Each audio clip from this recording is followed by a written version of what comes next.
৩০০ বছর ধরে বটগাছের এই নাগিন গ্রামকে জনশূন্য করে দিয়েছে। কিন্তু কেন? জানলে অবাক হবেন। এটি একটি সত্য ঘটনা। ঘটনাটি ঘটেছে ইন্ডিয়াতে। এই ঘটনায় রয়েছে প্রতিটি মুসলমানদের জন্য শিক্ষা।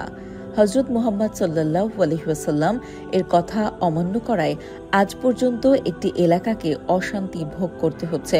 কিন্তু কেন? এই ভিডিওটি না টেনে সম্পূর্ণ দেখলেই বুঝতে পারবেন। ইন্ডিয়ার রাজস্থানের একটি জায়গায় ৩০০ বছর ধরে একটি নাগিন সাপ আজ পর্যন্ত জীবিত রয়েছে এবং একটি পুরাতন বটগাছে অবস্থান করছে। একটি নাগিন সাপ এবং একটি নাগ সাপ একে অপরকে অনেক ভালোবাসে। কেউ যদি ইচ্ছাকৃতভাবে কোনো একটি সাপকে মেরে ফেলে, তখন নাগিন অথবা নাগ সাপ প্রতিশোধ নেয়। কেন? হযরত মুহাম্মদ সাল্লাল্লাহু আলাইহি ওয়াসাল্লাম বলেছিল, সাপ মারার আগে ৩ বার তাদের সতর্ক করতে হবে, না হলে সাপ ক্ষতি করবে। এই ঘটনাটি তারই প্রমাণদায়ক। ইসলামের বাণী সত্য।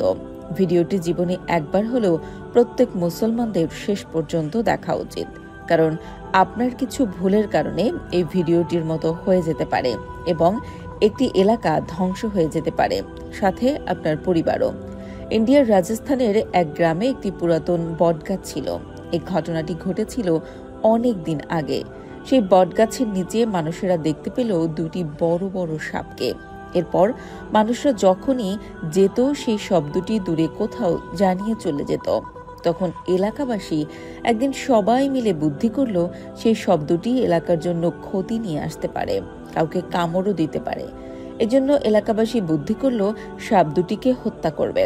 যখন এলাকাবাসী বুদ্ধি করে এই সাপ দুটিকে হত্যা করতে আসলো, তখনই সাপ দুটি দূরে চলে গেল।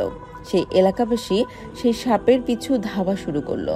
শেষ পর্যন্ত একটি সাপকে তারা হত্যা করে ফেলল এবং সেই সাপটি ছিল নাগ। কিন্তু নাগিনী সেখান থেকে কোনো রকমে বেঁচে গিয়েছিল।